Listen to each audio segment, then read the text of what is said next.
Good morning.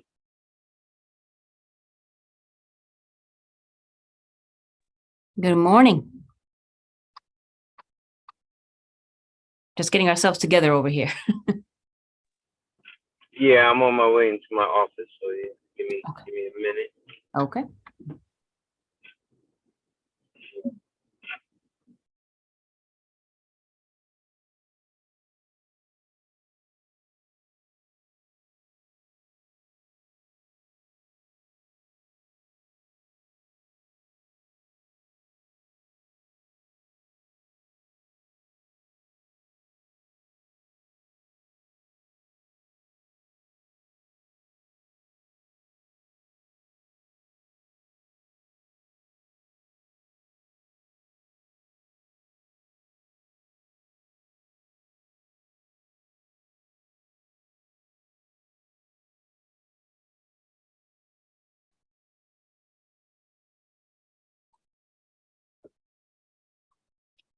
That's funny, Tyrone. I just saw the Dr. Best pronouns. She, her sister. I like that. Good morning. I may ask, I can indulge you to send me a copy of the policy, because I'm going to see right now. I'm actually, oh, it did work for me. I'm at work and I wasn't sure I can get into my folder like I'm normally able to, but it looks like I was able to get into board docs. So Okay. I'm assuming that, let's see here. Yeah, I'm actually putting the policy right now for the dashboard and I the power. There's a PowerPoint. For the other one. I see the number, so I'm trying to figure out, is there? And we'll be sharing the screen as well. Yeah, I see the presentation, but is there, was there a reading to go with the policy too? Did I just miss that? Yep, I'm actually putting the data dashboard policy in right as we speak. So you'll see Oh, okay, that put it shortly. into the, okay. Yeah, you may have to refresh your screen. Okay, I got you. Just give me a second. Actually, I'll let you know when it's. No question. I see what you're saying. So it's coming out there. Yes. All right, then let me let you do that. Okay.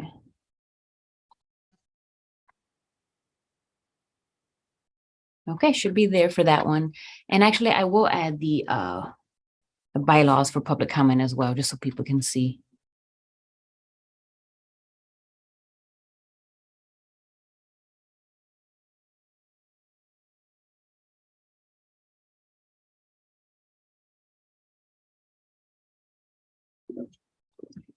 Just close the door.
Christina, I'm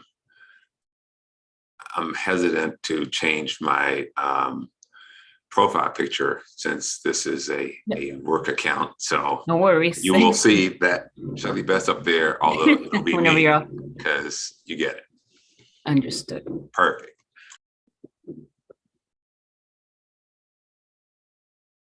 Okay.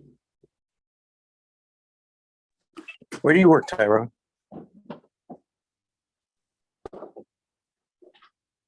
who was, someone chimed in, was that, That was Pastor Yeah. AJ. oh, AJ. And where do you work? I just started working this summer with the Greater Hartford Art Council. I'm working for Shelley Best after she took over the Arts Council this spring. She formed a new team, and so I'm part of the people she's hired on to work with her at the Arts Council. Oh, that's what's up, man. Yeah, it's exciting. It's new work, much more community focused than the corporate thing. So it's a new direction, new, you know. So I'm excited. I think there'll be some good stuff coming out of this. That's awesome, man. That's awesome. Give me one more moment to get my iPad up and we will get started. So, Give me one more moment.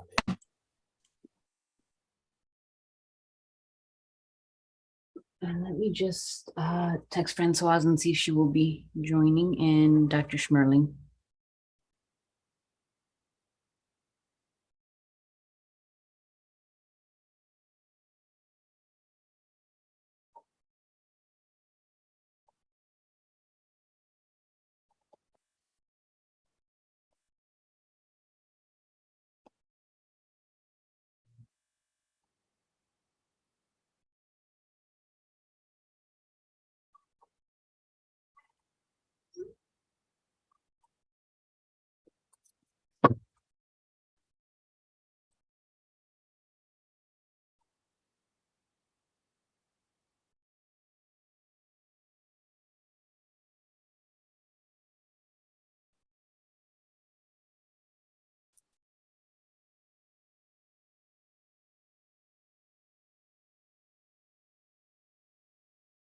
Mhm.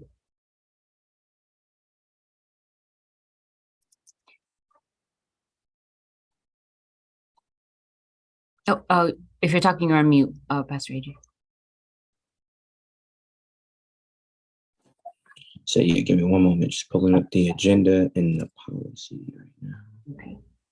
Get this going. And while you're doing that, I just want to go ahead. mention Go that ahead. we're gonna change the order because Dr. Silver does have to head out to her cabinet meeting. Because normally policy committee is on Mondays, not Wednesdays. Yes. Move it because of Labor Day. So she just has to head out. So we're just going to change the order. And the Yeah, I date, mean, we only have two things on our agenda, correct? correct. And what you're saying is we won't be able to get through those two agenda items so she can go to a meeting? No, we will. We just have to do data dashboards first instead of second, like I have it on the agenda. Right. All right, well, I'm good to get started. I am where I need to be doing what I need to do. So I'm going to, are we waiting for Schmerling and Francois? Did you get a? I don't think we need to. We can, I haven't received a response, but we All have. right. Yeah, all right, we're all set. Yeah, Yahira, she's still on? Yeah, she's here. Yes. Lori? Good. All right, well, we're gonna go ahead and call the Wednesday, September 7th, 2022 Policy Committee meeting to order on this fine Wednesday. Hopefully everyone has enjoyed their Labor Day weekend as summer comes to a screeching halt. You know, I typically would ask everyone what was one thing that they enjoyed most about their summer, but we can actually hold on to that due to the time that we have and go right into our policy committee meeting with item number 1.02, district data dashboard 2251, and we'll turn it into the hands of Dr. Silver. Good morning, everyone. It's so good to see you. Let's see, I'm going to share my screen. And I believe everyone received a copy of the policy, the red line policy. I have it right now to review, just simple review, but I'll go to simple markup. I show all markup. This is quite an old policy. We have, this policy was adopted in 2009. And it was in alignment at that time with the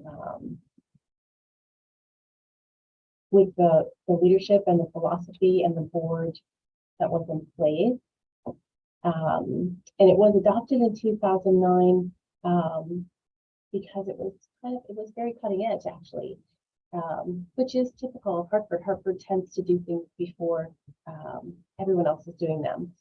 But it was adopted in 2009, and since then, the State Department of Education has introduced a comprehensive accountability system with specific metrics, and the district's strategic plan reflects those metrics, the metrics in the state accountability system. And also data science and technology have progressed significantly.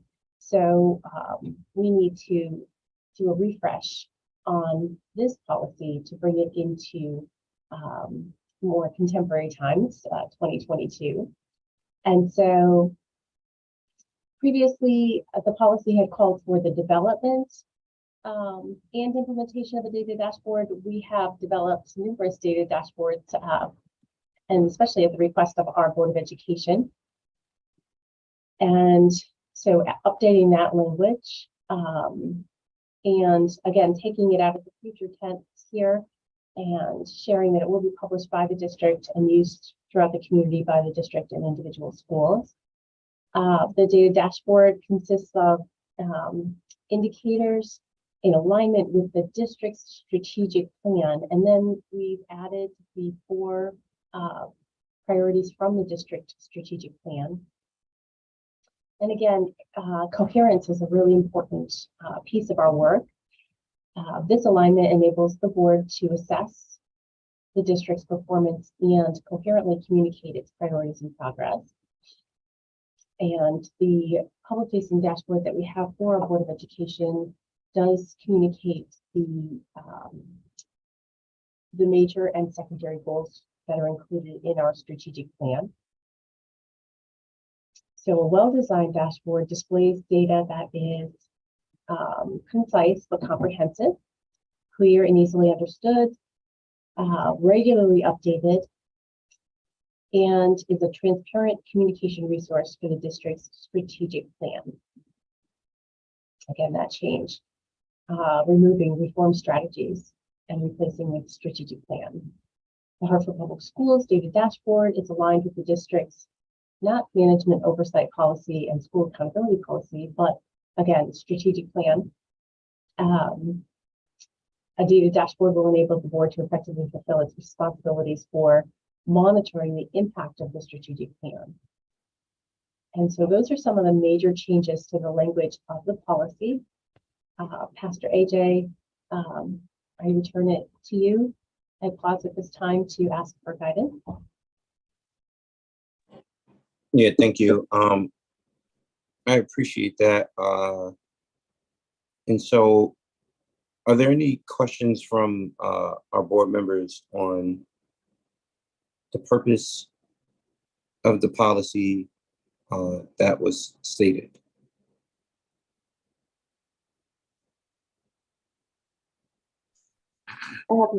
I have no questions at this moment.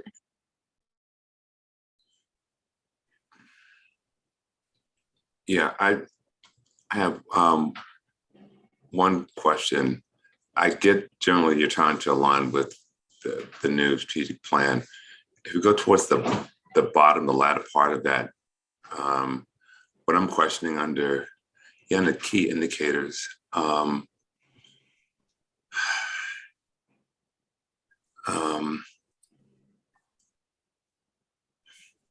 I guess I'm just wondering if we're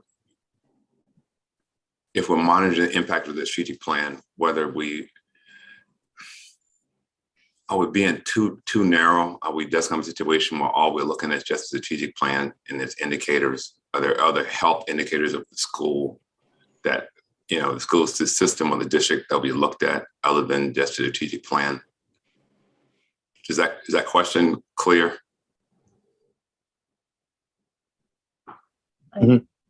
Dr. Silver, go ahead.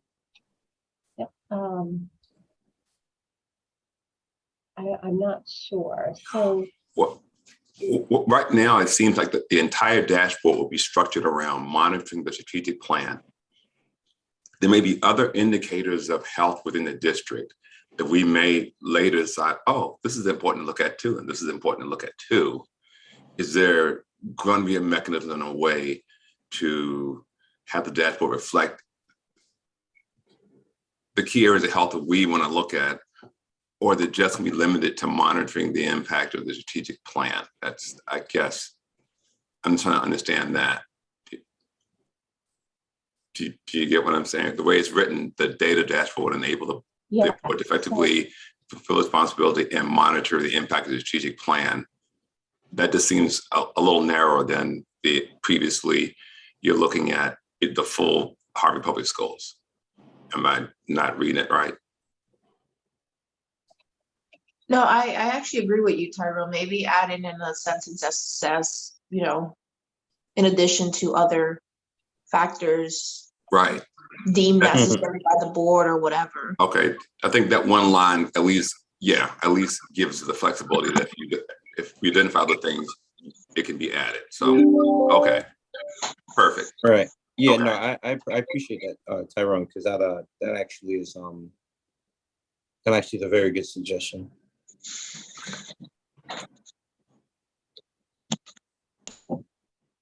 Okay, that's wonderful. Is this language? Yeah. Sorry. Yeah, thank you. That's good language that captures, my issue, my concern. Yes, that's good. And that is a wonderful addition. Thank you for that. Let's see. You know, my only question is, has this tool been useful, or has it provided what we needed? Do you mean the data dashboard, sir? Mm-hmm. Yeah. So we are scheduled to have a meeting with our families and community members, a focus group, to review actually a data dashboard page that's going to go live on our website. We've been cleaning it up and making revisions. It pulls out the indicators aligned with our strategic plan, and we could add additional indicators to this web page. But this web page will give real-time summaries of indicators that are within our strategic plan, that are within our major and secondary goals. So we do have something scheduled tonight, and we are collecting feedback from families and community members as well as staff, and we'll be able to launch that page very soon. We have provided the board with a public-facing dashboard that you can access that has data aligned to many more indicators than just our strategic plan indicators. And I don't know, I actually don't have that link with me right now, but could provide it to Ms. Santiago to share out again with our board members, if that's of interest to you. Okay. Any other questions regarding this policy? Well, we actually haven't read the entire policy, sir. Oh, you just stopped it. Okay, I'm sorry. I paused because I didn't want to make anyone feel rushed. Appreciate it. Let's move forward. We're good. Great. So this is staying the same. Okay, so the question was, do we want to put the list of indicators in the administrative regulations so that they can be revised with greater efficiency based on changes to the strategic plan? So we could do that. That was a question that I had posed, but let me go to the indicators. And I want to show you the red line version first. There had been a list of indicators. Let's see, here we go. About 17 indicators. And these were narrowed down to the major goals and the secondary goals. And you can see here, like kindergarten overall reading proficiency, which is actually shared in the public facing dashboard that we have a link to that I can share with you. Kindergarten through grade 3, ongoing measures of reading proficiency, but our major goal is the grade 3 overall reading proficiency. That's our first major goal.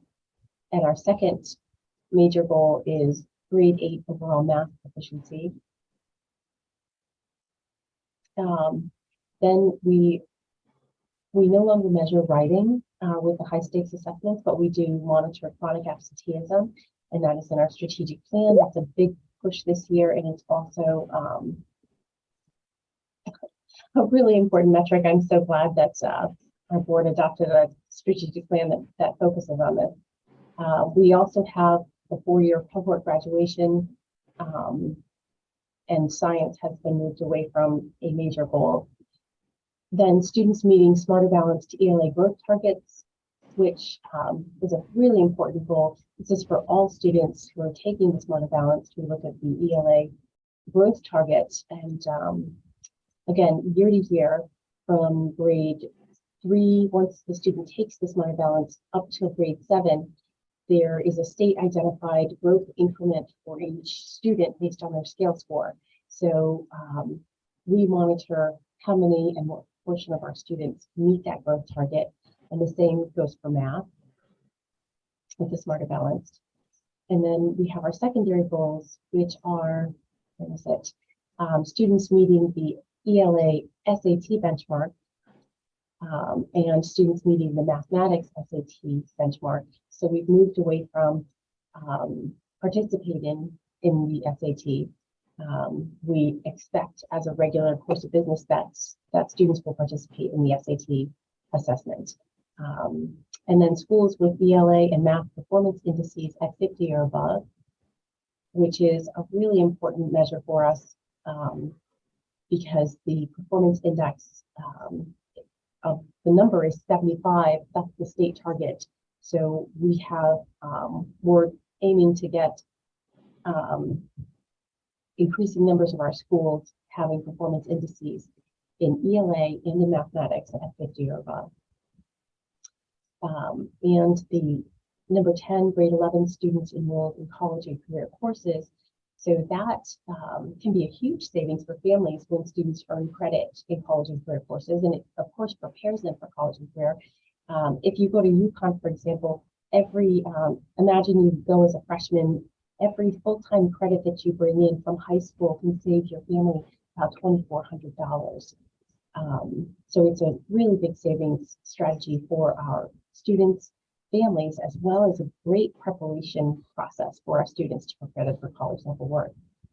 And then freshmen on track for graduation is the last indicator. And these are the major and secondary goals. Are goals that are all aligned with the state accountability system. So I'm going to pause there because that takes us to all of the changes. And I'm ready for feedback or revision. Thank you, Dr. Silver. Before I open for questions, was there a reason why we strike through the kindergarten overall reading proficiency? Because we were looking to adhere to our major goals, the district's major goals from the strategic plan. So while that information is provided in the public-facing dashboard that our board receives, kindergarten through grade 3 reading proficiency in an ongoing basis as measured by iReady, we are for the policy just identifying the major goals and secondary goals. So to Mr. Walker's point earlier about adding the language about other indicators that are also identified by our Board of Education, we can certainly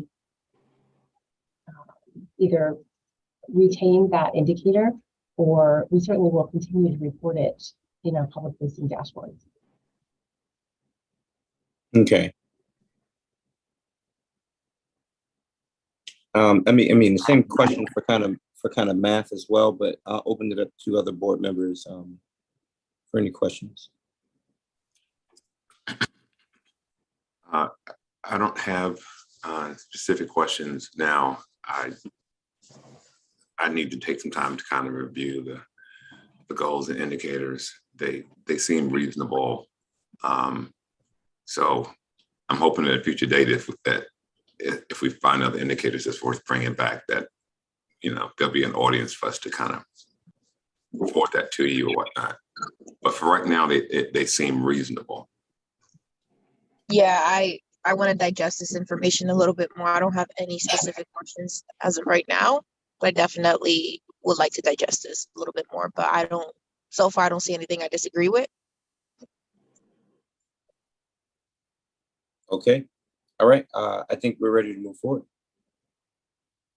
Okay, so the only question that we have is the question, do we want to put the list of indicators in the administrative regulations? So that we don't have to go through a first and second reading of the policy, or we can certainly keep them here as well.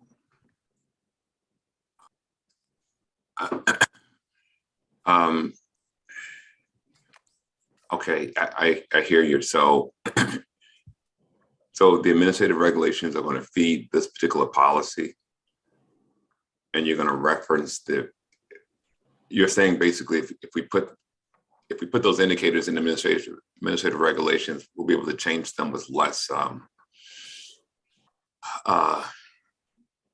more easily. Is that what you're saying, Chief Silver? Yes, sir. So if the major and secondary goals change, we'll be able to just make the changes to the online dashboards. But right now, as it stands, because we identify each of the indicators, where we say, let's see, actually, it doesn't say it here. So we could add a statement that says the dashboard will display at minimum all of the major and secondary goals of the strategic plan. We could add that statement, and then this table would not be necessary. And then when the plan changes, we could then make the changes to the dashboards. But right now, by adding these major and secondary goals explicitly in this table, what we would need to do is bring the policy before the policy committee and make changes to the table, the indicators in the table.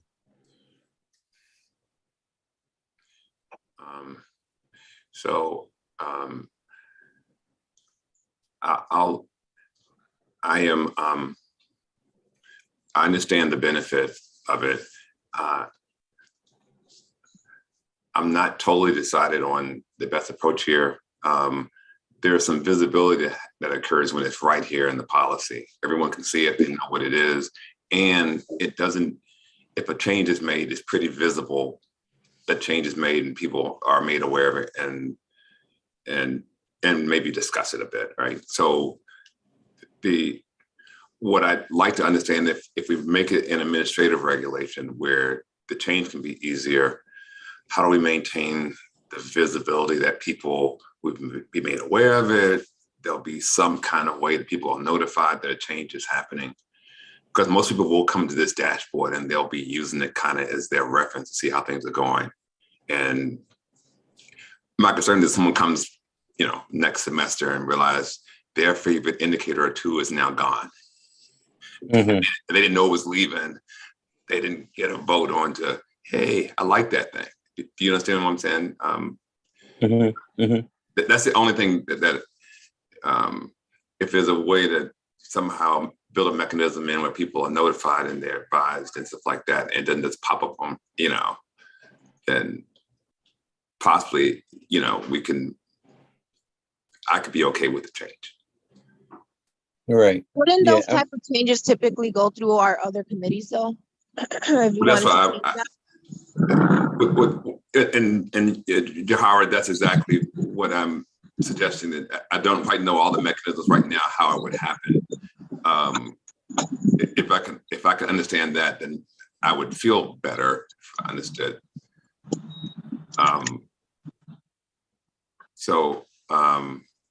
No, yeah, I'm with you. I feel the same way. If it's, I'm always about what's can we do to make it easier for everyone, right? And I guess I agree with Tyrone, and it's like I agree, like let's just not put it there because then we have to continuously keep coming back to the policy committee. However, I also want to make sure that whatever changes we make to that dashboard, we have a process that we review it and go through it. And that's why I'm assuming that's why I had said it goes to one of our other committees. I'm not sure which committee, but it'd be great to have that information.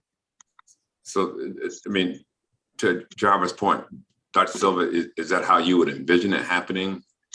If like right now, in the current situation, how are administrative regulations changed? How is that done?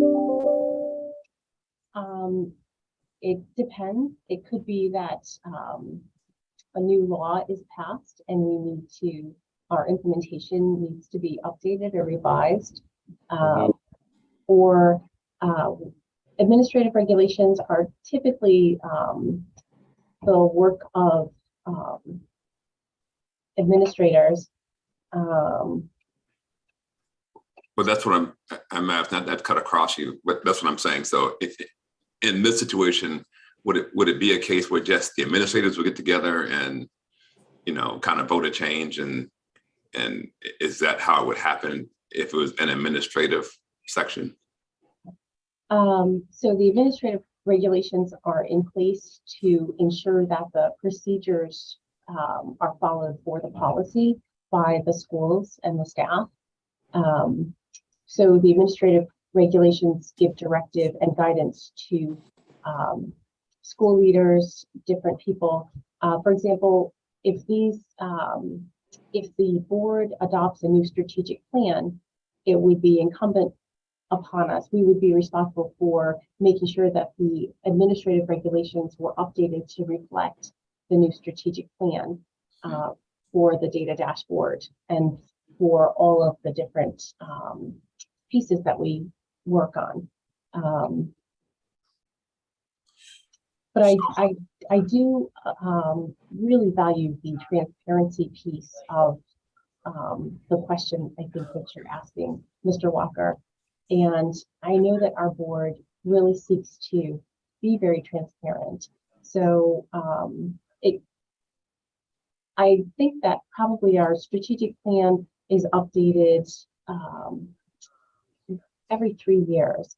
And so I think that it's not unreasonable to just list the indicators from the strategic plan within the policy. And that way it is very transparent. So I think the feedback that I'm understanding from hearing Jahara's point and my question is, I think I could be okay with it moving to an administrative regulation level if there was a mechanism where when this particular part of the regulations change, like when you change the dashboard indicators, that it flow up to a Board of Ed committee. And that's kind of, I think, Jahara's point, that if it could flow up to at least a committee level where there'd be a mechanism to let board members know, hey, we have these 2 indicators that we're changing, then that would be a way for the board members to be aware and to provide feedback or some level of oversight. That wouldn't require us to change the whole policy. But so I guess I'm saying that it sounds like it may be a little bit of work to figure out how to make that happen, I guess is what I'm saying. From what you're saying right now, it's not guaranteed that it would happen that way. So I'm wondering, could you take that back as homework to try to figure out, could we spike out this, this set of items that would have to go through a committee process before they were finally changed? Okay. And And potentially what I'm saying, that maybe put that kind of wording in the policy.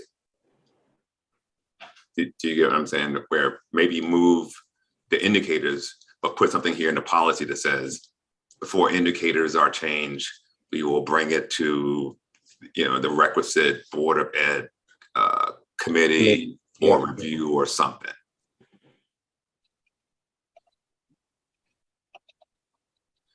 Yeah, I agree with that, Tyrone. And Yahira. I mean, because one of our main responsibilities is to evaluate the superintendent and set policy, right? And so, Yeah.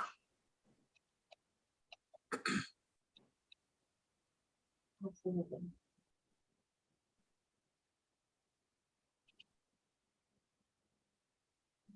and budget. I forgot the budget. Set budget and policy. Yeah. Someone knows of that stuff, that's for sure. So I will work on this language. Okay. I'm gonna delete the question. Let's see. Okay.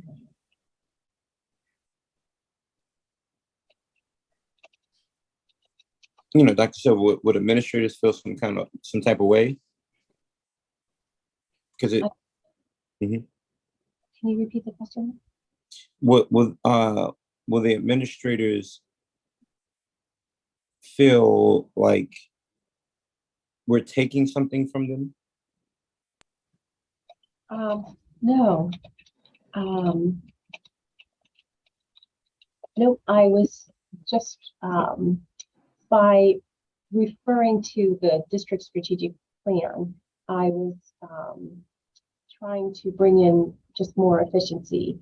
But there is certainly, this policy is our board policy, and our implementation of the policy is at your direction, at our board's direction, and so we really want it to reflect the spirit of our board and the thoughtfulness there. So I will work on the language for this. Yeah. Thank you, Dr. Silva, because you can't do something like this on the fly. It takes some thinking, I think, for this. Right. So yeah. Since we have an opportunity for a second reading, certainly you can share it with us before then, and we could kind of look at it and be aware. I want to mention my name in this because the redlined version will go to our full board. So that's only if the indicators appear in the administrative regulations and not in the policy. Correct. That captures the ideas we talked about. Yep. Yeah. Okay. So, Jahara, does that kind of get the intent you were talking about? Absolutely, yes. Thank you, Ms. Silver, for working on that.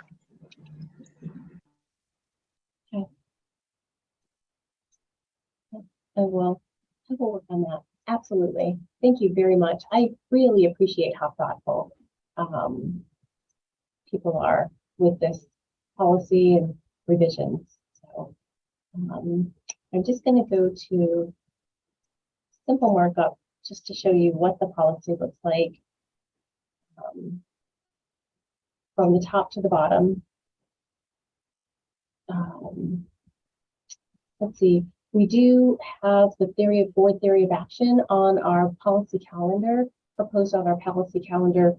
In the attachment, you received a table in the slide deck that proposes a policy adoption schedule. So we do have the theory of action, the district theory of action on our adoption schedule, so that we can bring that into alignment as well. And that is for January. Was when that was proposed. The policy meeting is actually part of a committee of the whole meeting, And because the theory of action is it's an if-then statement, if we do this, then this will happen. And it kind of underlies the board's philosophy about the work that folks are doing to bring the Hartford Public Schools performance and achievements forward, and just the operation of the school district. So that was added to the January meeting for the committee of the whole, proposed on the calendar. So we do have an opportunity to revisit that. And I know we recently updated the core beliefs and commitments. So this is very encouraging that, we're on schedule, I think, to address the theory of action and bring that up to date. And the core beliefs and commitments are very they were just recently revised. And so the definition aligns with the district's strategic plan.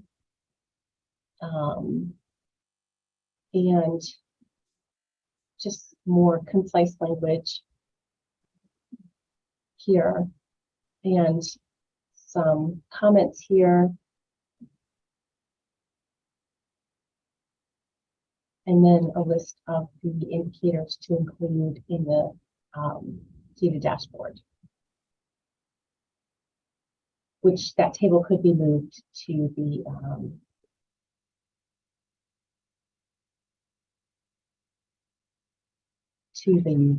administrative regulations and changes to the board oversight piece. But it does say this may result in changes to the list of indicators in this policy, and any updated list will be published annually.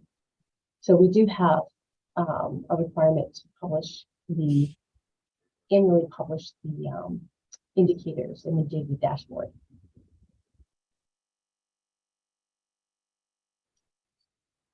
And it does call for an annual retreat where the board votes on the list of indicators as well. Is that retreat in our calendar? Is that something that we have to come up with? Oh, so it would not be a retreat specific to this particular policy, but it would be, I know that our board does have summer retreats. And I think at the time that this policy was passed, there was an annual summer retreat where all of the high stakes data were reviewed with the board. I think now we're reviewing the high stakes data in September. And because the indicators were all associated with the measures around high stakes performance, that's why that was done that way. Okay.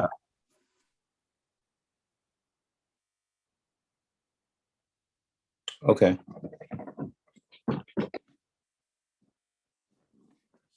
Okay. And So, go ahead.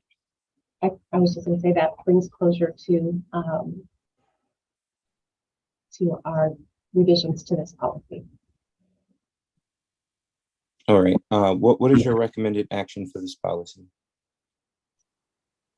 Our next step would be to bring the policy to our full Board of Education for a first reading at our September 22nd board meeting. Okay. I feel comfortable to move forward. Yahira, Tyrone.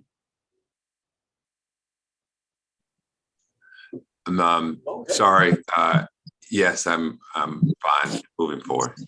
Okay. Same. Okay. Yeah. Let's move forward, Dr. Sylvia. Okay, thank you very much.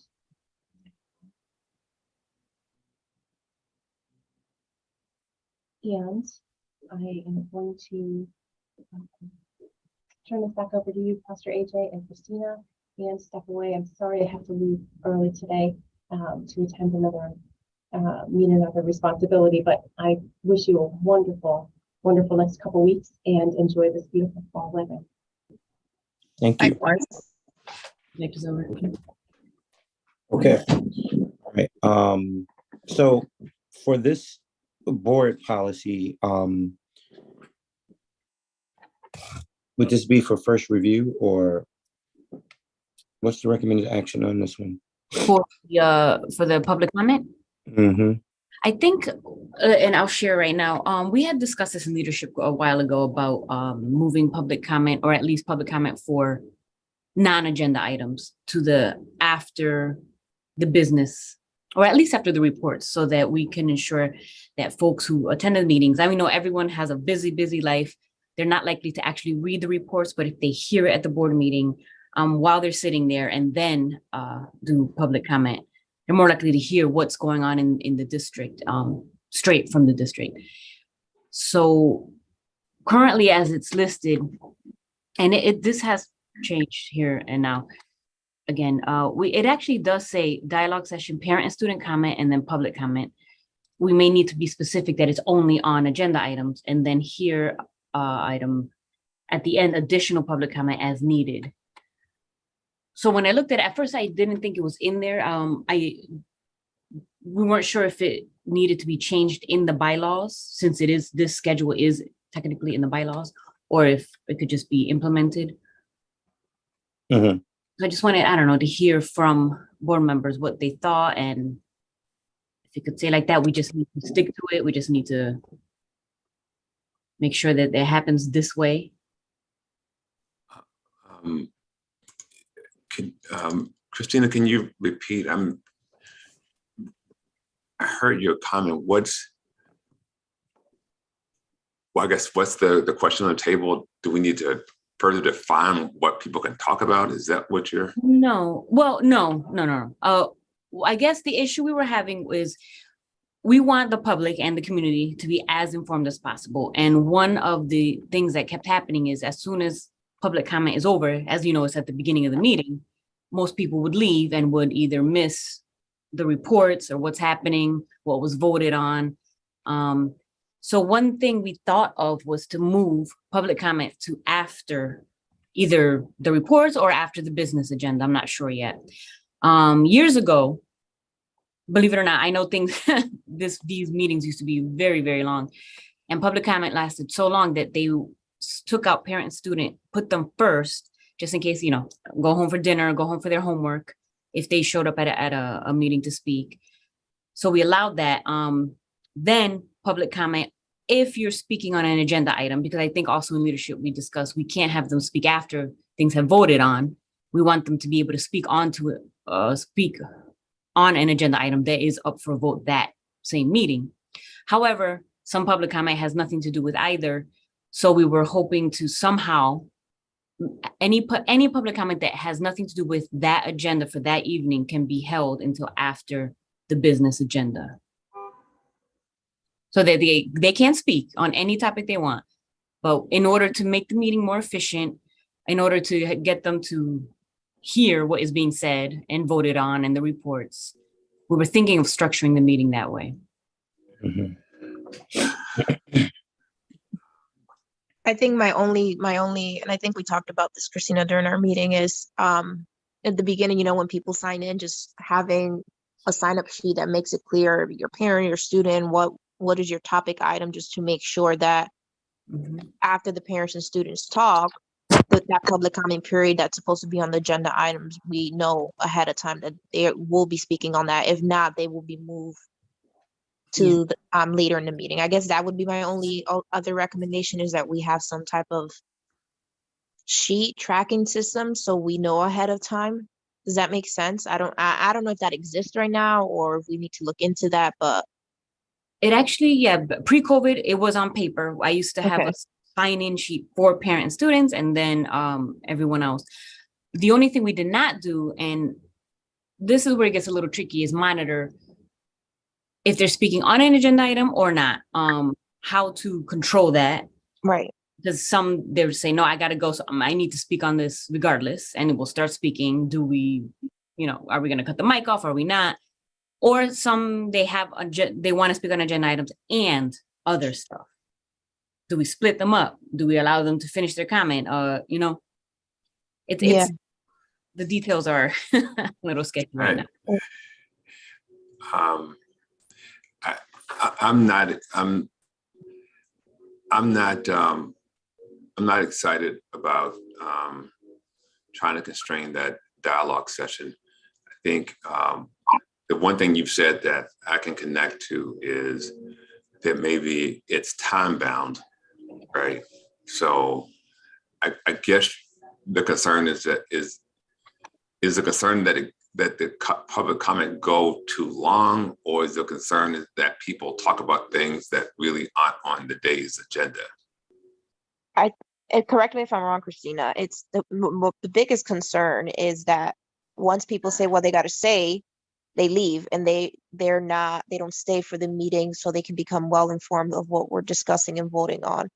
And we want to change that level of engagement that we have with our public so they can be more aware of what the board is talking on and voting on. So, okay, as one who obviously hears feedback from, I want to call it, folks in the public, in the audience, okay, there's a general sense that the way the meeting flows is tone deaf to their concerns or issues.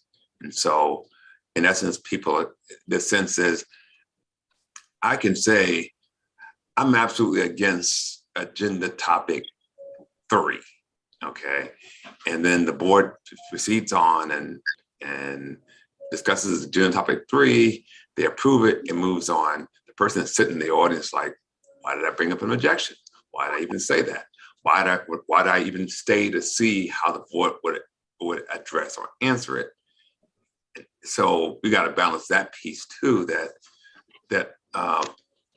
I'm just saying that now that I've sat in these meetings enough, I realize, like, my feedback to people that I'm wanting to try to drive this year is to try to tell folks, y'all need to get a voice at the committee level. If you really kind of want to drive what's happening on the agenda, you probably need to get some comments at the committee level where real discussion is still happening and people are still trying to make their minds up about something. So, I mean, for me, that's more my direction to a certain degree.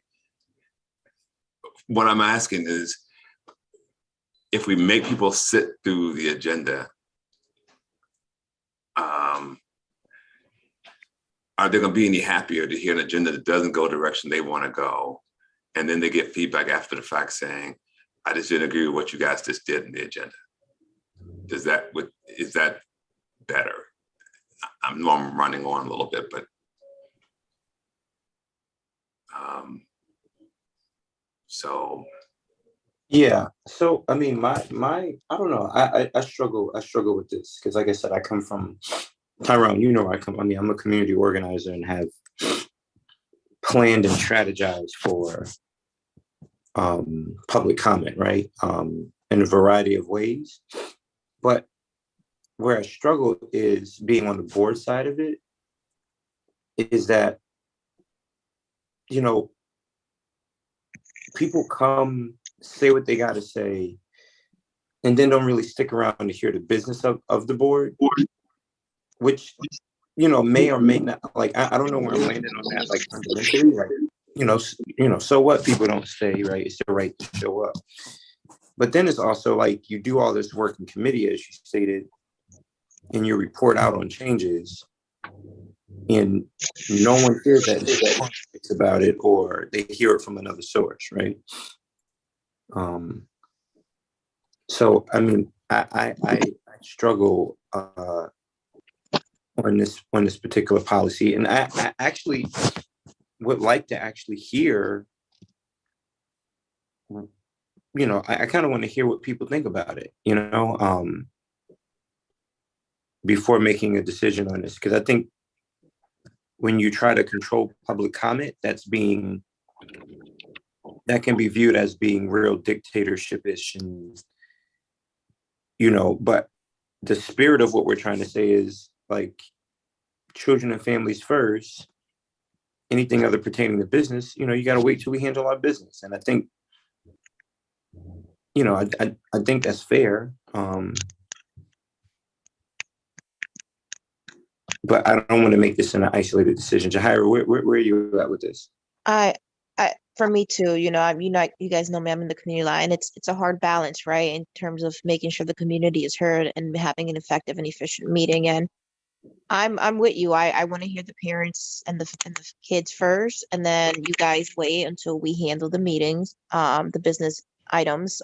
However, that being said, I also been, on my own trying to push people to go to committee meetings. So I guess one of the things that we should do, and Christine, I know we have it online, but maybe at the regular board meetings, we can print out when the committees meet and we can put it in the front for people to grab potentially and encourage people, hey, if you really want to hear and have a say, more of a say, a dialogue, please attend the committee meetings.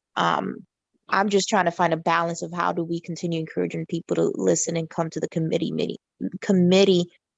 because that is where the work happens, right? And I want to encourage people to keep talking because that does make a difference. Like, we listen. I can't speak for every board member, but I know the three of us here, we do listen to what people have to say and we take it to heart. So, I mean, I agree with changing the format. And I think one of the things we can do to continue encouraging that synergy between the community and the board is encouraging them to go to committee meetings and plastering all that information everywhere, wherever we can, especially at the regular board meeting when they sign up, give them a sheet. Come attend policy meeting on so-and-so and family community engagement on so-and-so. I'm just trying to think of ways that we can mitigate for that. And it may be something simple as that, but I think it may make a difference, even if it's small. Right. Because if we were to take a vote, I bet you a lot of people don't know when the policy committee meeting is, or family community engagement, or finance, or any of that. And I think we as the board need to do a better job at putting that information out there. Right. Yeah, I'll agree 100%. We also talked about that at the retreat. And one of my tasks is not only, I think that's a great idea, having it at the meeting, but also on our website, the list of all the committee meetings with the directions of, and I'm creating this kind of how to navigate board docs. Because I just got an email the other day and they don't see the other meetings that they should be on there. I'm like, they are on there, you just don't know how to use it. So I am doing snapshots That's great. that will also be side by side. And I'm going to provide my number and email as a way that if they hear stuff in committee, a way to reach me to say something so I can let the board know prior to the board meeting. So, Right. so I'm taking what you're saying, Christina, that we're going to end up with a calendar, because it feels like in my head, what I'm envisioning is that at our website area, there'll be some calendar that people can visually see that will have the committees, since they're the same time every month, maybe a similar link, some kind of calendar thing where people can be directed to, here's where to go. But I'll leave that because that maybe still be in the oven. What about the question that you asked? What I could be okay with is saying if we're trying to keep a meeting somewhat efficient, I could see having a time-bound section, like maybe a guaranteed 1 hour time period for public comment, and beyond the 1 hour, you could have an overflow that would either be at the latter part of the meeting, will be an overflow, or possibly the board could decide through action of the board to say, okay, we'll extend public comment 15 minutes or something. If there's a feeling that somehow there's some impassioned topic that needs a little bit more time than an hour, of comment, we can either extend it at that time, or as you suggested, have an overflow time at the end of the meeting for people to give additional comments on things. What I think can happen is talk about some prioritization of comments. So like you're saying, students go first, parents go next, comments related to the agenda go next, and then the general, I just want to talk about the state of the world kind of stuff, kind of at the bottom. And so people who just want to talk broadly about stuff kind of know that they're maybe likely to get pushed, towards the end. And so, do you know what I'm saying? So at least that may signal to people, if you want to be heard, talk on topic, or just know that maybe potentially you'll get pushed towards the end, right? I don't know if you're able to do that, or I don't know when you get comments like Jahara said, can we gather what people want to say or something like that, so that you can actually rack and stack it based on what people are actually saying they want to talk about, and not just who gets to the pen first.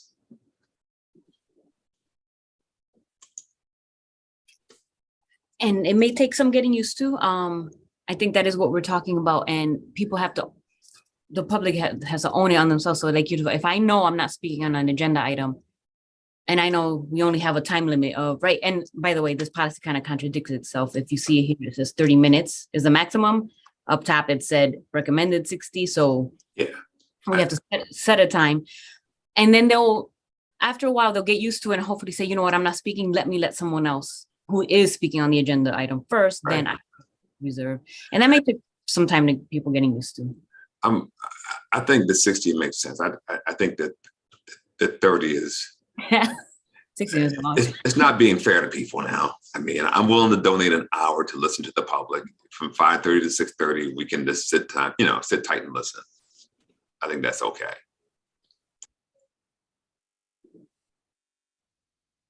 Yeah, so let me ask you this. Was this up for recommended action for the September 22nd meeting? I don't think it's ready, personally. I think it needs more, well, actually, I don't know. I think that is up to the board. Yeah, so my recommendation is, and I know Phil might feel some kind of way about this, but I want to hold this for a minute until we can get some more feedback. Because the minute you start messing with public comment, and public participation, like I said, that's walking a very sensitive line. Like I said, I do agree with the spirit of what we are looking for. But how we relay it and communicate it is most important. Yeah. You get what I'm saying? I mean, does the committee feel any different or feel? Yeah. Reverend AJ, I think you're reading it absolutely right. I think you're absolutely right. Better to think carefully about this before you put something out. Yeah. I'm with you. And I think, I don't know how long, I know, Christina, you've been working hard on us getting better at communicating with the public. So hopefully within the next month, we make some more changes in terms of how we put the information out there about our committee. And I think we'll be at a better place when we revisit this. Yeah, I would say keep it on our next, so at our board meeting next week, is there a way that we can make mention that we're looking at this, but not committing to it? I think we should say that as part of this report. And, keep in mind, it already is listed. Parent, student comment, public comment, and then additional public comment as needed. Already, right? Yeah, so, I mean, I don't. So is it that we just don't follow it? I would say, I think is that we haven't been following it, more so. But I also agree with you guys. We don't want to just start implementing. Let's ease the public in. And it also honestly depends how many commenters come. Sometimes there's 50, sometimes there's only 4 public comment speakers. So might as well just let them all go, Maybe that could kind of be written in or a gauge as to. Well, and Christina, that's why I was leaning toward have it be time bound, because I think in a lot of cases we can probably get most of the comments in within an hour. Okay. If we hold people to that 3 minutes, don't let them dominate the time. You can get 20 comments in an hour. Really, that's a lot of comments. Yeah. 60 divided 3, yeah, 20. Whew, an hour, huh? All right, so. Okay. So what is your understanding of where we're landing, Ms. Christina? I think we should circulate this back to leadership, maybe, and as far as the implementation, like it's because this is how it stands right now. And then maybe leadership makes that final decision. Is it an hour? Is it half an hour? And then the rest speak after business agenda. Again, this policy does contradict itself right here. It says 60 and then down below it says 30. Mhm. So are you thinking leadership or should we do next policy? I would say next policy. I don't want to bring it to leadership and it not be just something we talked in leadership and was referred. So I don't want to bring it Yeah, back out until we get our act together on it. okay, agreed. Yeah. Okay, well then that is the agenda. I'll make sure it's on. Okay.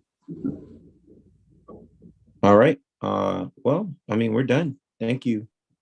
Thank you, Have a good day, Tyrone. everyone. Thanks. Good seeing you at the Calling Our Brothers thing, Tyrone. Good to see you in the community, man. Yeah. Appreciate it. That was really good. I'm really appreciative that you're in my neck of the woods. It definitely got me out into the streets because it's my streets. Right. Them your streets, man. So yeah, we're gonna be doing more in the South End, man. So I got you, bro. But yeah, Lori, good seeing you. Yahira, you're amazing as always. Right back at you. Cool. All of you guys are. I appreciate y'all. Y'all have a good day, okay? You too. All right.